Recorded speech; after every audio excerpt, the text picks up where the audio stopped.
UK is a week-long programme of online events. Happens 3 times a year, February, June and October. It focuses on the economic development and regeneration sectors and aims to keep them talking at what is a crucial time. And it seeks to aid places in their inward investment efforts. Now, before we begin this event, which is hosted by Belfast Renewed Ambition, we're going to be launching a short poll asking what will be the most significant trend for regeneration professionals in 2021. So choose your answer.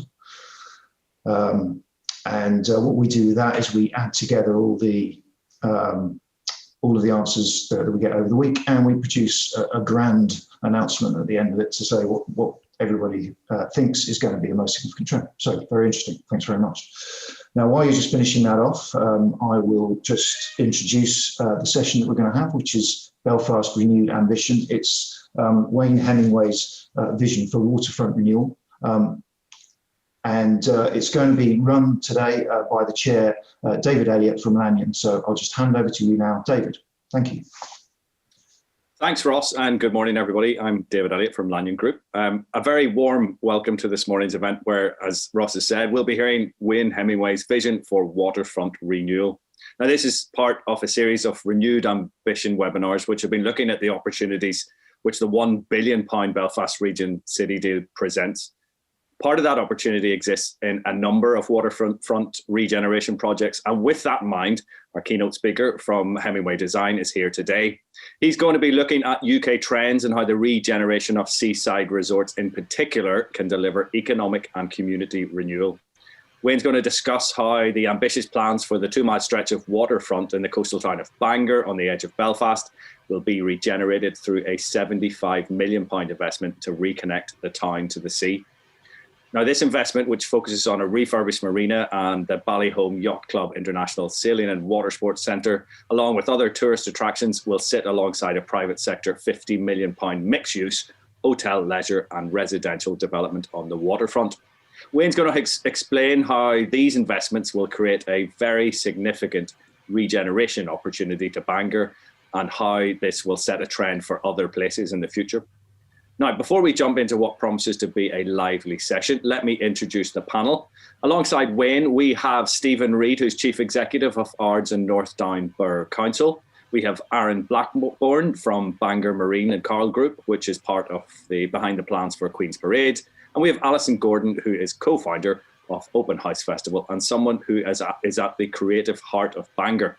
Now, before we hear from Wayne, I want to turn to Stephen. Stephen, the Belfast Region City Deal is aiming to secure £1 billion of investment, as we've said, into the region through transformational innovation and digital products, as well as investment in major transportation projects, new tourism experiences and regeneration of towns and cities. Now, this is viewed, as we've heard before, as a potential game changer for the region. But to help our listeners that maybe haven't fully understood the Belfast Region City Deal, can you give us an overview of the deal itself? David, morning. I'm not sure if you can hear me. I seem to be having... Can you hear me? Yeah, we can hear you. Carry on, Stephen. We can still hear you. I'm sorry. The screen's frozen. I apologise. Seems to be a Zoom issue, so sorry about that. No, delighted to help today. It's many of the audience will be aware of what city and growth deals are actually about. There are quite a number across the UK. But this one is the first for Northern Ireland, and it's something that we, in a collaborative arrangement, started back 2 years ago. The Belfast region is councils, all focused around the Belfast City Council. That hub, that's a population of 1.1 million out of a population of nearly 2 million in Northern Ireland. So it's a very significant impact. And we've been together with the 6 councils in a consortium with the 2 universities, Ulster and Queen's in Belfast, along with 4 of the FE colleges, to bid to UK government, the Treasury, for £1 billion worth of investment, 10 to 15 year span, and it's worth about £1 billion. The way the deal was put together, as in many throughout the UK, was to follow through with HM Treasury and the Ministry for Housing, Communities and Local Government. And that was to bring investment of around £350 million for the non-devolved matters. So that's focusing largely on digital and innovation projects. And that 350 million is then to be matched by the Northern Ireland Executive. We put another 350 million in for tourism, regeneration and infrastructure projects. And then the councils and universities will put a further 150 million in. And the remainder up to $1 billion will be private sector investment. So it's a very, very significant investment, as I say. A range of outlined business cases have been prepared over the last 2 years, and we have heads of terms signed, and we now have a shortlisted range of 20 projects. And those 20 projects now will be submitted to the Northern Ireland Executive and HM Treasury for final approval during next year, and money should start to flow next year into the projects themselves. So there's also a very important opportunity for the private sector to fill that gap and to bring investment potential into these significant capital projects. And overall, our ambition is huge. It's to get 20,000 new and better jobs into the Belfast region area, to boost the GVA, and also to make sure that this growth is inclusive. So it's about spreading it across the area, but also making sure that those sectors where the skill gaps and indeed the new skills for and employability challenges for the future are there. So it's a really exciting opportunity, and it puts this regeneration scheme for Bangor into context of a very much greater strategic levelling up agenda to make sure that we can support these strategies, not just coming out of COVID, but also on the wider agenda of government around focusing on growth and economic growth. So it's an exciting opportunity, and one we're very pleased to be working with all our partners on. Stephen, thanks for that. You put it across brilliantly, even without video. So thank you. Now it's time for our keynote address. Wayne Hemingway is founder of Hemingway Design, which, as its website suggests, designs things. It's a team of urban and housing designers, interior and workspace designers, which have influenced the skylines of Gateshead, Dartford, Manchester, Maidenhead, Bournemouth, and many, many more. It's also producing place brands for Bognor Regis, Middlesbrough and Thamesmead, and has produced over 40 major cultural events and exhibitions. Hemingway Design are in many respects visionaries, and it's Wayne's vision into trends in regeneration of UK seaside towns and his vision for Bangor in particular that Wayne's going to touch on today. Wayne, over to you.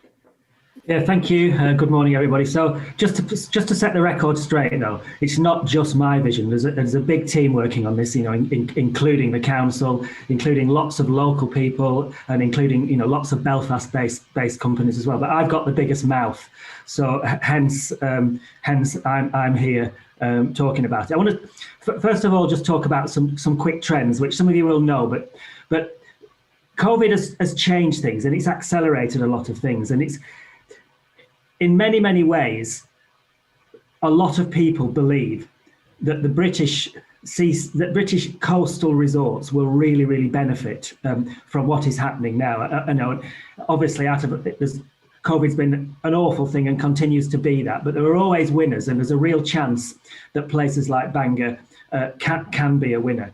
The stats are all there, and if anybody wants these, I'm happy to send them on rather than me kind of trawl through them all. But you can be looking at them, and most of these come from Visit Britain, the Visit Britain site anyway, or YouGov. So anybody can go on these. They're not kind of made up figures. These are there. And it's what's quite interesting is the level of growth that is predicted, even with a very late opening. We're going to be opening from June. That's as it stands at the moment, and the predictions are to get to 82% growth on 2020 and still 73% of pre-COVID, which is quite amazing when you've lost so much time, and the amount of spend is going up.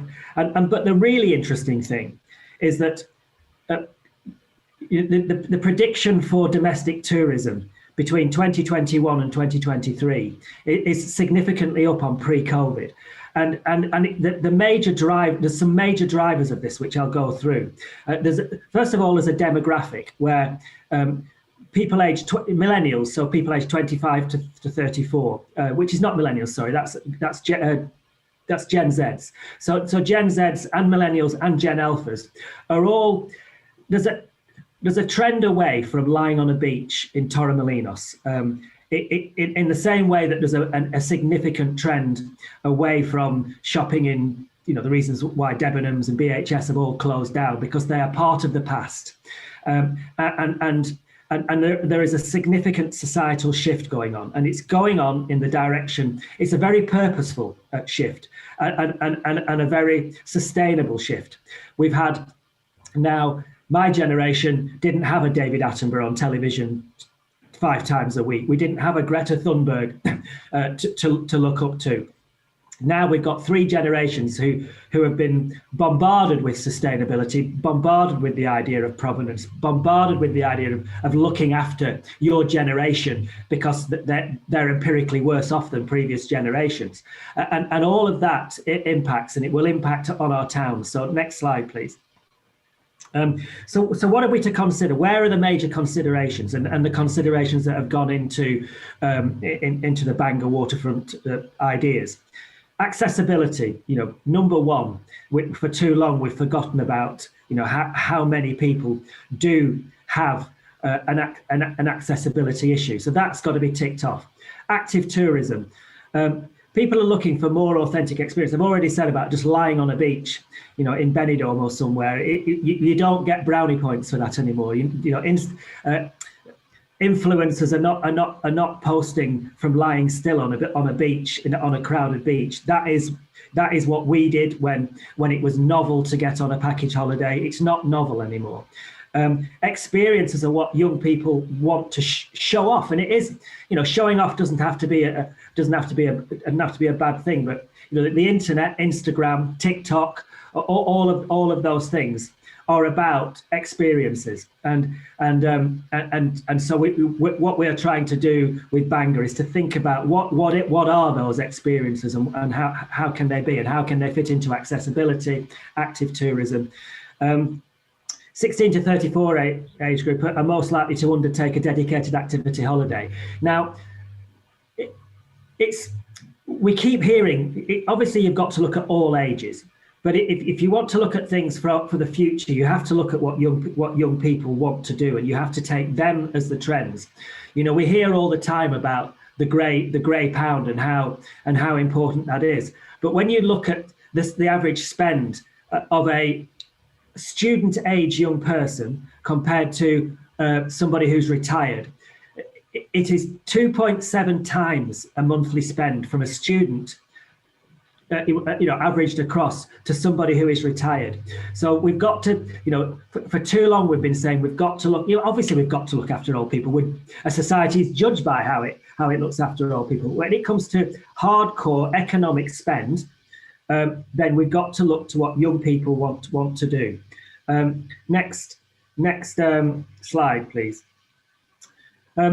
Sport, both taking part and watching, is phenomenal. Just please go on.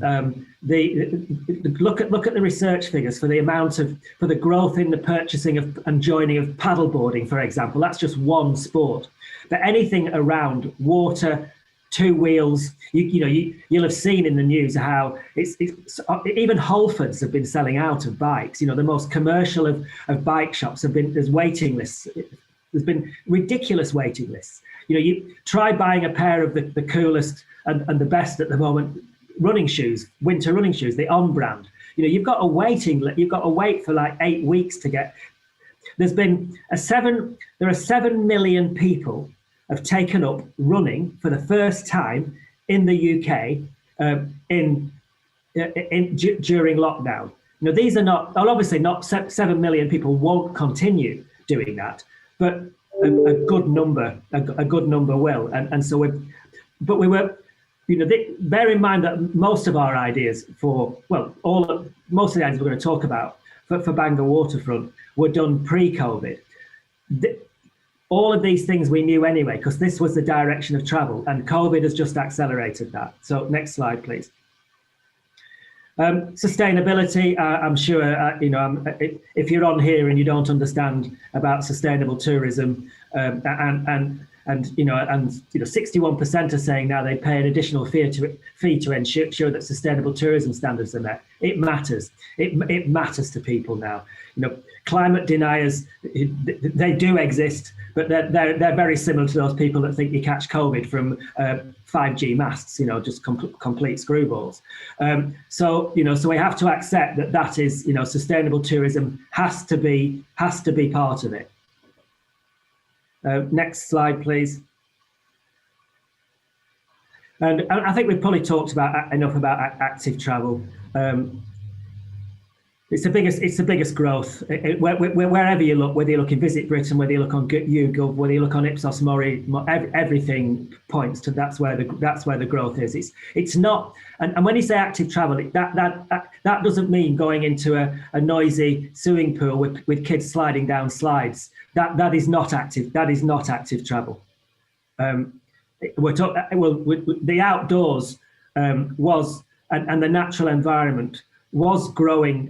The desire to experience that was growing again exponentially pre-COVID, and I don't need to tell you why the outdoors is going to be even more important for the next few years. Well, hopefully forever, because we're a more enlightened society now. Next slide, please. Well-being, again, a word that has been growing and growing, or a term that has been growing and growing for years now. And you talk about I'm not sure how I was pronounce it right, the hygge that the Danes always talk about, and all around, every country's got its own version of this. But well-being is a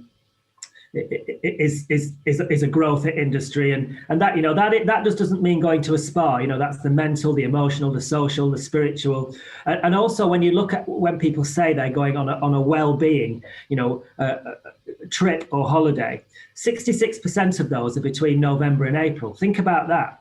That completely changes potentially the seasonal aspect of tourism in a place like Bangor.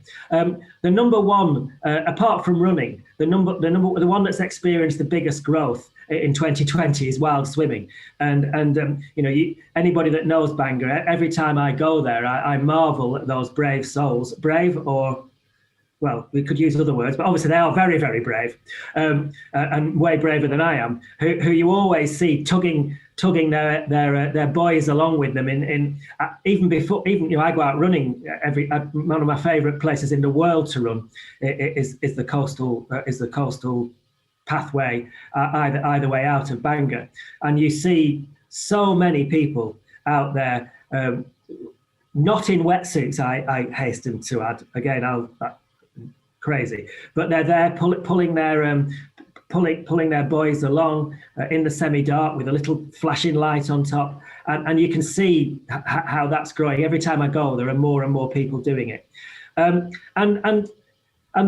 just see what's going to happen. The bottom left of the bottom left there of the article middle of last week in in all the papers last week, about how you probably all saw on the news last summer they were focusing mainly on Bournemouth, I think, when they were showing those crowded beaches and the rubbish left. But now the scientists are saying that the chances of catching COVID, on a crowded beach are slim, very slim indeed. And that's not and they are not super spreaders. So just watch your beaches. Watch beaches get absolutely visited like UK beaches visited like never before this summer, and with the science and backing up that it's absolutely allowed. Next slide, please. Culture. Again, the growth in culture. There's going to be a lot of culture is going to have to recover after being hit very hard during COVID. But culture appeals to everybody and to all ages, and it is one of the biggest attractors of spend around the UK, and so culture is going to play a significant role. And culture plays a very significant role in Bangor. That's apart from its natural beauty and its very, very long coastal coastal path and promenades, culture of which Alison Gordon, who's speaking later, can talk more about. Bangor is blessed with as a cultural hotspot, and that means that its future is well set. But we're going to, part of the vision is to make sure that culture can thrive even more. And again, Aaron will probably mention that as well for the section of the waterfront that is under his jurisdiction. Next slide, please.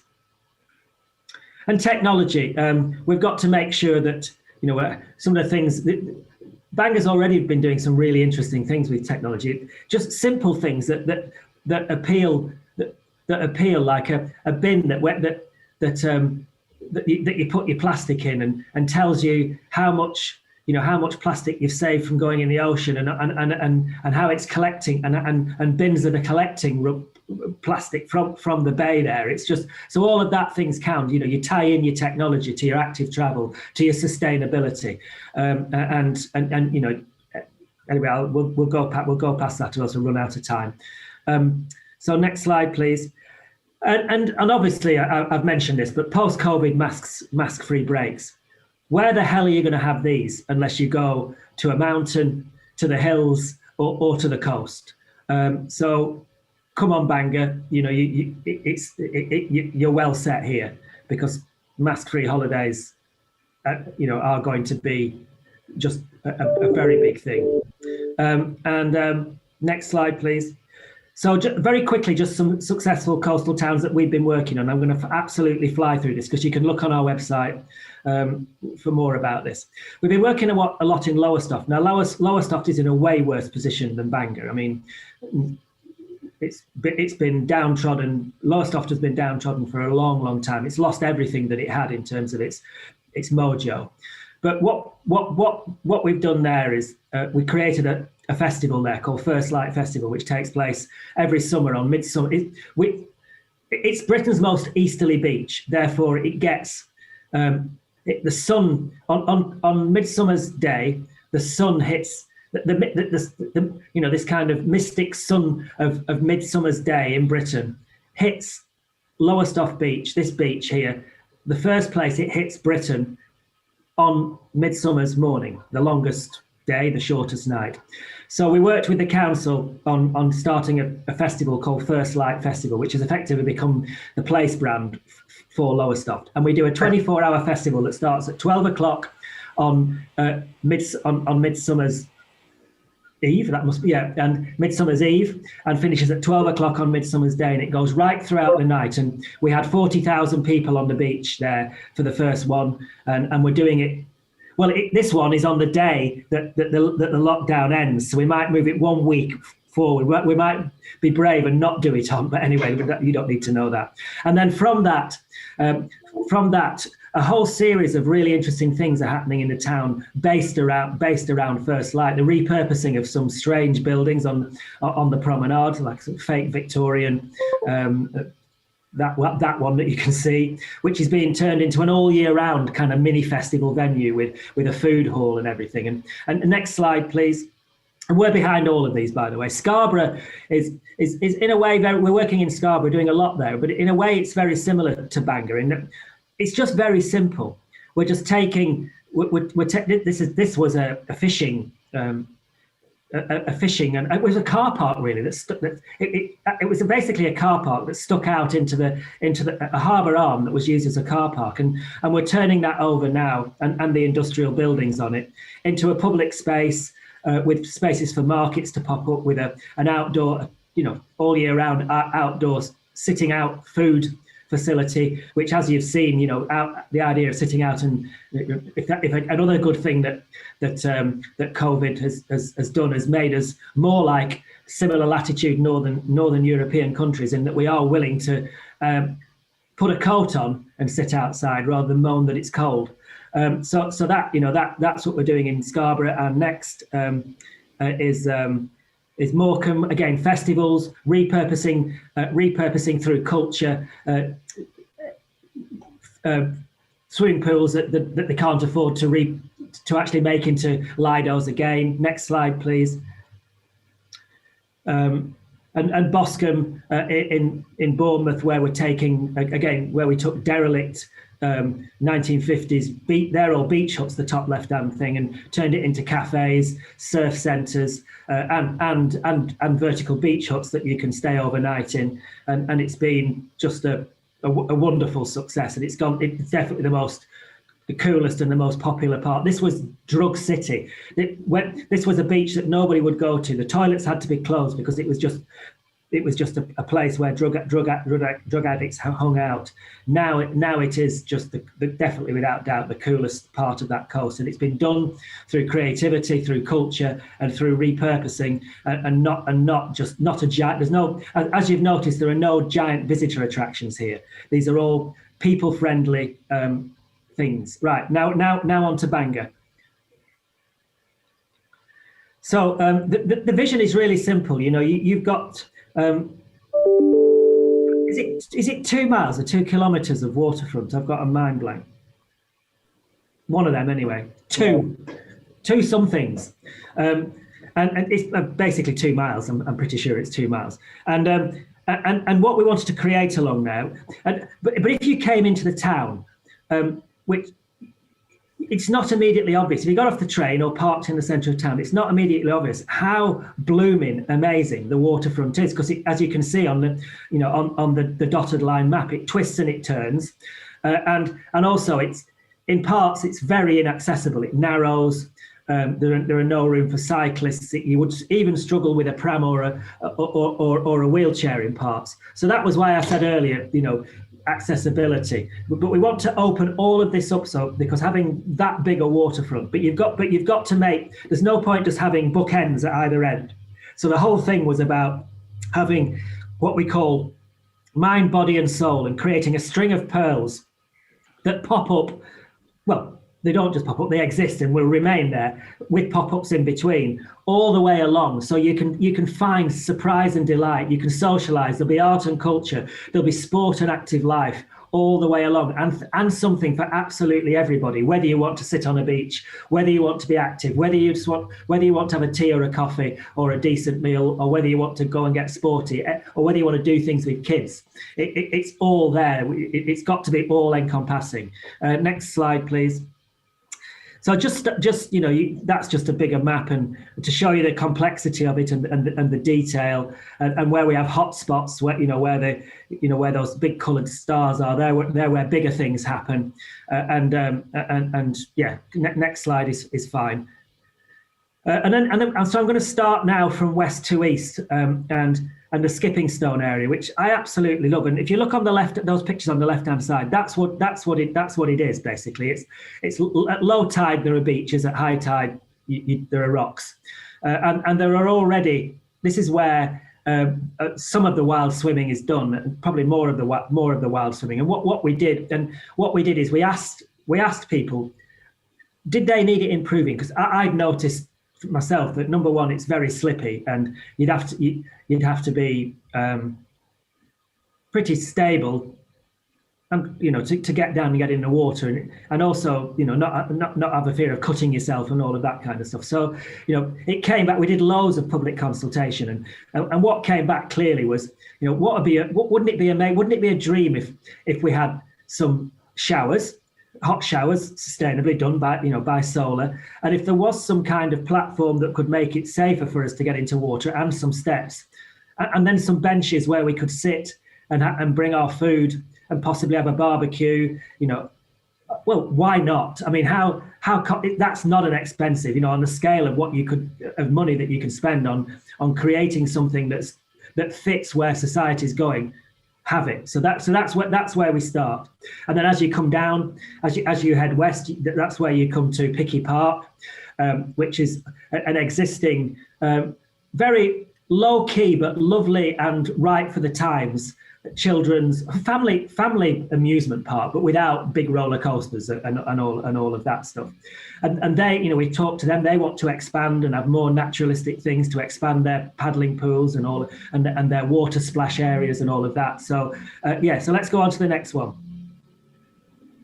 And then we come down to the marina, and there is so much to do with the marina, and I think I'll leave it more with Aaron to talk more about that, really, because his area but basically with the marina, we've got to make it more accessible. We've got to create a waterfront there that's got a series of eateries and places to park your bike, to fix your bike, places to kick a football, places for kids to splash in water, and places to sit and look over the amazing loch. Belfast Loch is a brilliant view, to look over there, to see the ships coming in and out, and to see the marina itself while you're enjoying a bite to eat. Next slide, please. And then we come on to Seacliff Road, and at the moment this is quite a long trek, and without much happening, and sometimes with very narrow paths. So we've got to, but also it passes potential sites. You can see in purple there a site which floods at high tide, which could be a Lido. It could be a place to learn to canoe. It could be a place to sit out where the pink is. A picnic place, a place to sunbathe, another stopping off point, and then all of those numbers that you see along the L9s, the L10s, the L12s. They're all things that art. Situ-tours, places to relax, to do stuff as you're heading towards the beach. Nobody told me about the first time I went. I didn't even know there was this absolutely amazing beach, because it is so long. Is this waterfront? So next slide, please. And then we come to Kingsland, which at the moment on the left-hand side you'll see is a car park. Is ultimately on the seaside on the loch side of the road is a car park, which, car parks are important, but at the moment, and it gets used by, you see, when I'm there, I usually see a few, what do you call them, camper vans, people on tours in there. But really, that is a position to have the most amazing park, a place that, because the views from there are just, well, they're world class. There's no other way to describe it but world class. And when you've got a world class view, to give space that is a world class view that is on water to a car park is totally and utterly remiss, and not fair on people, because the world doesn't revolve around cars. Remember, for a lot of us, it doesn't revolve around cars. And cars sat next to each other don't talk, they don't meet, they don't get married. As a result of being together, they're metal lumps. So people need to get down, on the waterfront there, on the seaside and do stuff. Whether that's play areas, whether it's beach huts, whether it's just picnicking, whatever. It needs to be a place for people to get on and be together. And next slide, please. And then this is the final slide, and this is Ballyholme Beach. Ballyholme Beach, Bangor. It's Bangor's beach, and it's bloody amazing. And it's got a long promenade, and within that, what you would never want to do is to make a promenade that felt like a seaside town with Kiss Me Quick and all of that, because that's not what Bangor ever will be and ever should be. But it should have, better toilets, better ice cream facilities, better places to sit, steps, more accessible places to get down to the sand from a 2-level promenade, a really nice promenade. It's got some damaging parts that need fixing, but that's it really. It just needs to be a place where, at both ends, where you can have a destination and do what people like to do, and that's have low key, a nice hot chocolate, a nice ice cream, a bit of cake, a toasty with your mates. That's it. I think that's my last slide. I think, isn't it? From memory. Yeah. Okay, Wayne, thanks so much. Your passion shines through in for Bangor and for this project really does come through. And I think sometimes we forget in Northern Ireland, we take somebody from outside to come and really show us what we've got on our doorstep and really shine a light on it. So thank you for that. It's great to hear. I want to come back to you in a short while, Wayne. But first of all, I want to turn to Stephen. Stephen, Wayne's outlined the opportunities that's been presented by the regeneration of seaside towns and indeed the plans for Bangor. which really do sound like a game changer. As Chief Executive of the Council, you must be pretty excited by what this can deliver. Can you outline the potential and what Bangor will look like maybe in 10 years' time?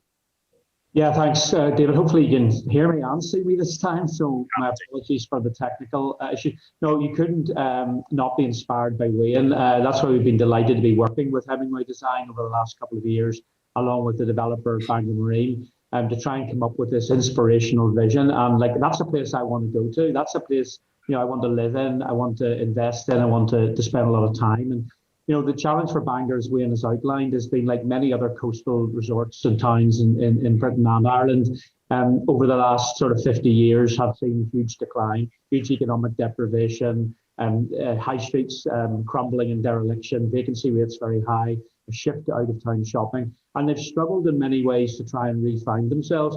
But, in the sense where we're trying to pick up good things and ideas from what post-COVID looks like, it's interesting how much this outdoors feeling that Wayne talks about, the need for well-being, to socialise more, to use high-quality public spaces and the arts and creativity. That's going to be really, really important. So, hopefully, I know the screen's frozen, but you can still hear me, David? Okay. Yeah, we can still carry on, Stephen, carry on. So, in a sense, what Bangor now needs is to reconnect the town back to the sea. What's been missing is it's been cut off, as Wayne explained. We've got a lot of car parking along the waterfront. The town's Main Street, High Street is receded. The vacancy rates, as I say, have increased. And we've now seen a sort of a hole in the middle at the waterfront. And coupled with that, the council back in the 1980s invested significant funding in a new marina, 600 berths, the largest marina in the island of Ireland at that time, but nothing much else has happened. So now, and you're going to hear from Aaron from Bangor Marine shortly, you're going to start to get a sense of how the project that his consortium of companies is looking at is going to combine with the development. So you'll see a £74 million investment in the 2 mile stretch, which Wayne has outlined from Picky round to Ballyholme. And that will generate probably around 300 new jobs, another 100,000 people visiting every year in terms of direct footfall. And that should increase our GVA by about £110,000 as well. So when you put that together with a £50 million investment at Queen's Parade, which will join this, hopefully going to start to see leverage that will really bring additional investment in. We have a shopping centre at the bottom of Main Street, 150,000 square feet, 500 car parking spaces. It's closed, it's been closed for a couple of years, but we're hopeful that this positive thinking around the investment coming will leverage private sector investment in that site as well. And that's going to really be the game changer. And finally, really linking, importantly, the sustainable transport. We want to see this coastal path that runs along the waterfront. Could be a 57-kilometre path, which will run from Belfast through to Bangor, Donaghadee, Newtownards, Cumber in a loop. That's an amazing opportunity, and Bangor's right at the heart of this. So you're going to have a really good opportunity to see how the connections of sustainable transport, along with really good quality public open spaces. And as Wayne said, our focus is on mind, body and soul. And you can see how that will be encapsulated in the project. So we're pretty excited. 10 years is going to make Bangor, for in a good way, unrecognisable and a real opportunity once in a lifetime. And we're very excited about working with partners to deliver it. Brilliant, Stephen. Obviously, a huge amount of potential there. I want to look at the Queen's Parade plans in a bit more detail. And for that, I want to turn to Aaron Blackmore. Aaron, can you outline what your vision for Queen's Parade is and how you see the linkages to the Bangor waterfront development and what the opportunities are there? Yeah, thanks, David. Our company vision is to create places that enhance the lives of people. And what I quickly realised in Bangor, this is the best opportunity I could ever have in my life to do so. What Bangor's crying out for is the heart to be put back into Queen's Parade. You saw, we'll see here shortly in the video the vitality and the life that was bouncing about Bangor, back on Friday. And Queen's Parade, I mean, it was just the centre of it all. So, our vision is to create this fantastic waterfront park, effectively. This is a place for events, for people to hang out, socialise, get to know each other again, a bit like what Wayne was talking about, that whole social aspect of people and people wanting to be together. One of the big things is to be brave and generous, and that's why we created this in our plans, a raised marketplace. And this is something that you can actually stand there now on what's a raised car park at the back of Queen's Parade. You look right out over the harbour, over the marina, over to over Belfast Lough and over to the hills beyond, and it's absolutely fabulous to be able to do that. So there's a very continental feel to it, and will be a very vibrant place in itself. So the public spaces we're creating are all about the events and that people part. But with that, then we're also creating 137 residential homes. Towns, today and moving forward will absolutely thrive if there's people living in them. And the heart of Bangor then needs people in there. With that, then we're creating a 66-bed hotel. This will be a lovely place with great food and beverage offered, looking out over the marina again. There's going to be family entertainment. We do need something for a bit of a wet day now and again. So there'll be something there for the kids and keep them happy. We want to really promote is with around the marketplace as well. Independent food and beverage operators to come forward. That's something that people will thrive on. Everybody loves that, nice local touch to and real quality food, and their hot drinks, etc., etc. So that's something that's a really big important part of it. And with all these elements coming together, then we really see Bangor starting to really happen. One of the other elements that we've introduced to the scheme is a large office space, because I think that for towns to thrive and grow, you need that 24-hour thing. But it also plays totally into the whole sustainability part of what we were talking about earlier, whereby people can actually, what we want is people living, working, playing, socialising in the close locality of where they, all together, not having to travel. But the massive advantage Bangor has, of course, is if you do want to travel there, well, you've got a train ride right, only a couple of minutes away from the scheme itself. So all that kind of falls into place really nicely, and we're just delighted that the town have managed, and the council have managed to pull together this bid for the waterfront regeneration to go along with what we're talking about. As well as that, we mentioned earlier the marina. Well, I mean, sure, the marina is needing that uplift now as well. So with it improved, you'll actually get more people coming in their boats and that type of thing as well, and bringing that whole part of the thing all together. So with that, I mean, we just think it's an amazing opportunity, and one that should be really capitalised on. So there's a video here I think we can bring up. Not created by us, but created by the team here. And I think we're going to roll the video and let everybody see a wee bit more.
Hope you enjoyed that video, and it added and shone a bit of a light onto the plans for Bangor, and also, Aaron, thank you for giving us that really good insight into the plans for Queen's Parade.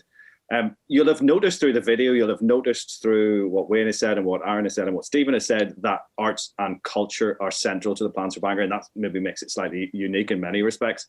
I want to dig into that a little bit more by turning to Alison.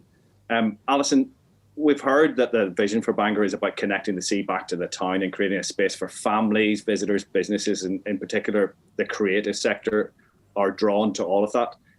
As co-founder of the Open House Festival and Seaside Revival Festival, you've collectively attracted over 40,000 attendees, I think, spending over £2 million in the town. So I know that you passionately believe that this vision is achievable.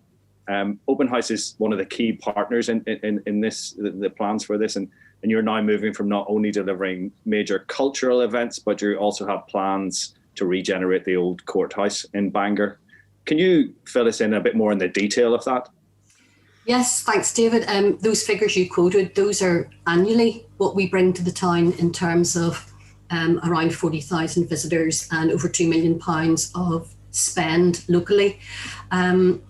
But we've just taken on our first capital project, which is very exciting. We've just taken possession of the old courthouse, which is right on the seafront in the town centre overlooking the marina.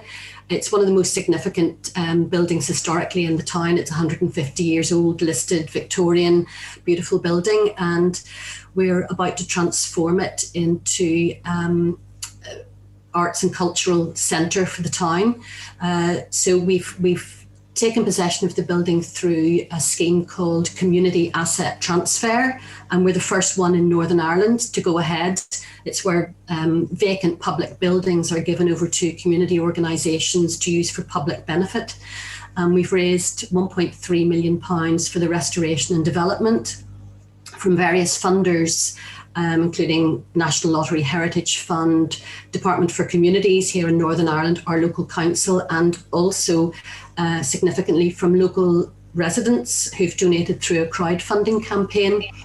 So over the next year, we're going to create a series of flexible spaces within the buildings that can be used for small concerts, literary events, pop-up food events, small theatre productions and so on, rehearsal space, a venue for us to carry out our festival activities all year round and for other organisations to get involved.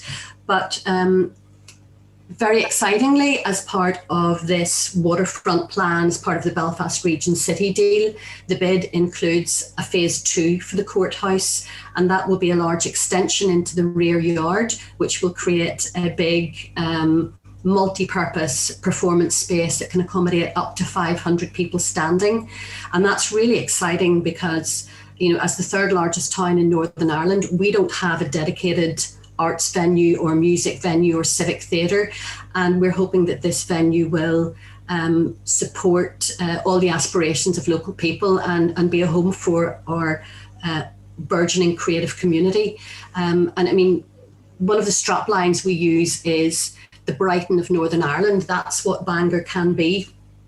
We have this incredible cultural and creative community here. I mean, Bangor's home to the likes of Snow Patrol, Two Door Cinema Club, Foy Vance, you know, artists like Colin Middleton. I could go on and on and on. There's such a wealth of creativity here. And that used to drive our economy. When Bangor was a seaside town, it was driven by its cultural community. And that's, you know, we're not just a festival, we're not just an arts organisation, we're about driving regeneration through arts and culture, and so that the town's identity and its whole economic life is based around that.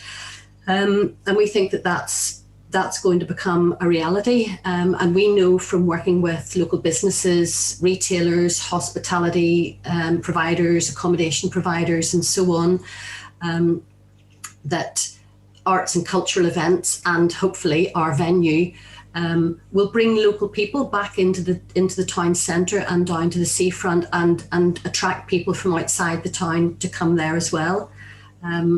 So, and I mean, another thing that we're really passionate about is trying to keep our young creatives here in the town, work with local accommodation or education providers to make sure that we can nurture the talent coming through and, keep the talent that we have here.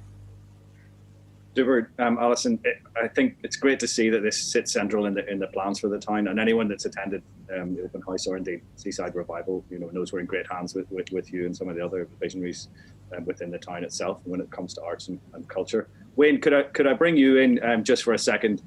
You've delivered some of the most successful events within the UK, your vintage festivals and your 3 coastal festivals, I believe.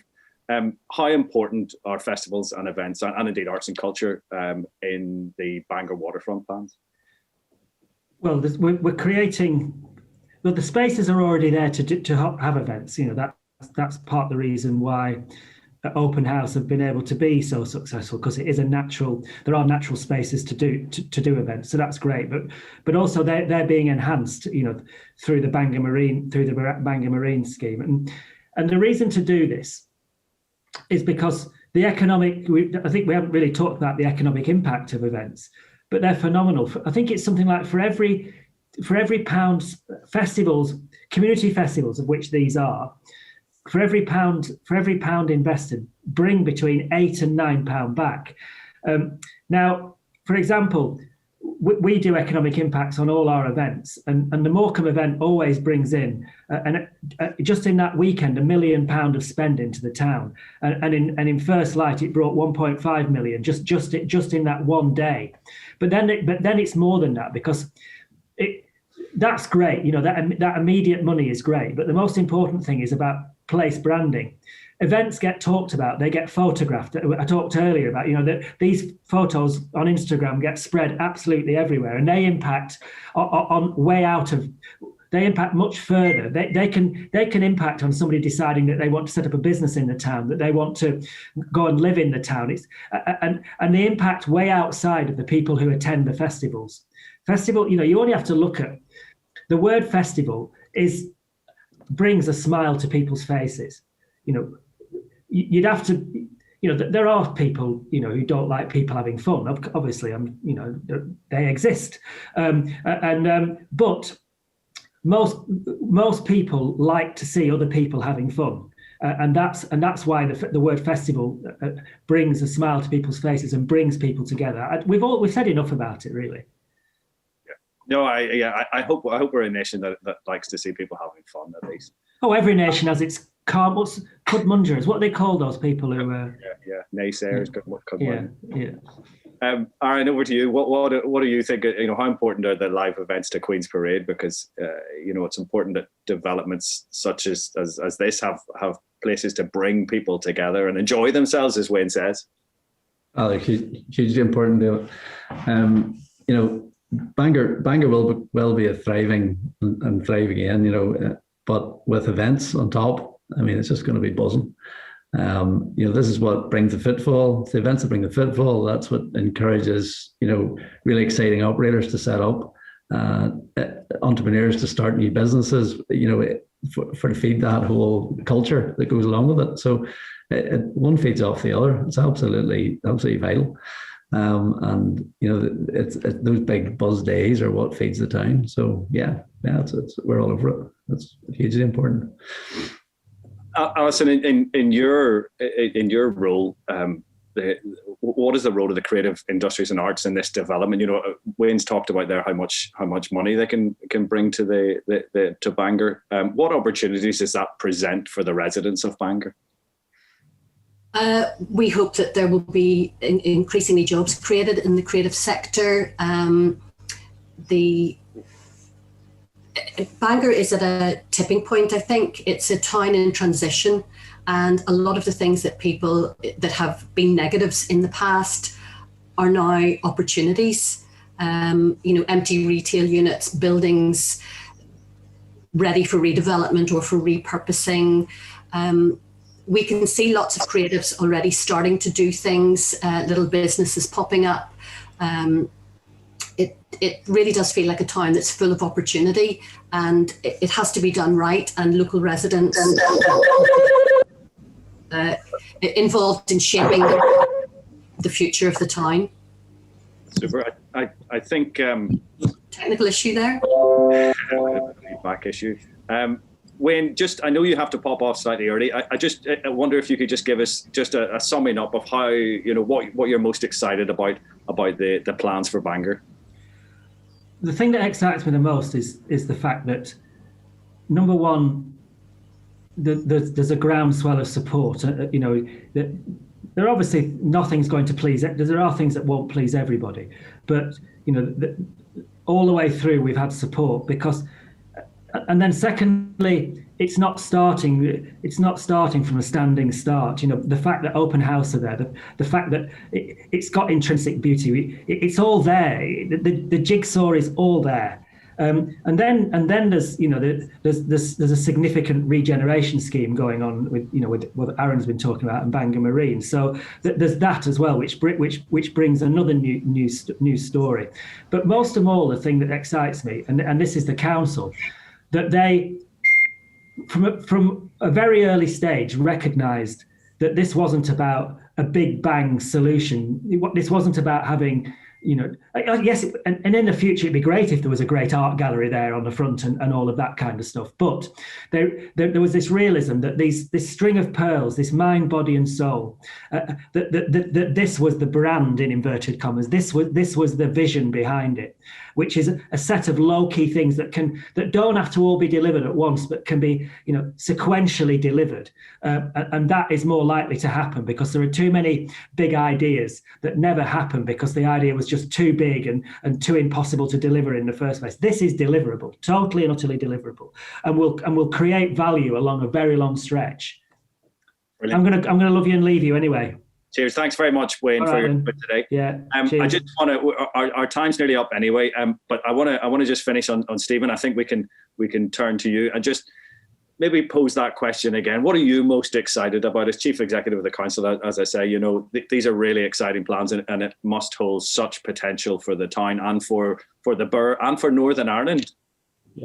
Yeah, David, I mean, absolutely. It's an exciting time, as you say, and that's a very good point. We fixed Bangor for the Borough of Ards and North Down. That's the key piece because that's where the engine is within the borough in terms of where the population base is and the strong connections. But you're right, we're part of a bigger picture here, part of a growth for Northern Ireland, part of the City Deal. And I think that's really important. But in terms of the power of where we're heading, I think you've heard today, isn't it incredible to have this collaborative working between the council along with the developer Bangor Marine and with Alison and in Open House and many other partners, because we want to make Bangor a great place to live as well. So it's this combination of creating great space that's going to be really well used by people that visit us, but also in a sustainable manner. So I think in that 10-year vision will be a really very different, economically much better improved, good, strong, creative place, great, strong culture, evening economy as well. But as Aaron said, more people living in the town, more people spending time working in the town, and that investment that we make now is really going to make the difference for the future. So very exciting, but it's all about the people working really well and hard together. So very exciting times ahead. Perfect. Thank you, Stephen. A nice way to sum up. With that, our time's pretty much nearly up. I'm sure you'll all agree we've had some really fantastic insight into the potential impact which the development of Bangor Waterfront and Queen's Parade will bring to the town, to its businesses, and also to the people. I'd like to take this opportunity to thank our panel for their input today. Their passion has really come across, and it really is truly infectious. Thank you all for logging in. It's great to have you joining us today. If you'd like to find out more about both Bangor Waterfront and Queen's Parade, please go to the Council's website, ardsandnorthdown.gov.uk. And with that, I'd like to hand back to Ross.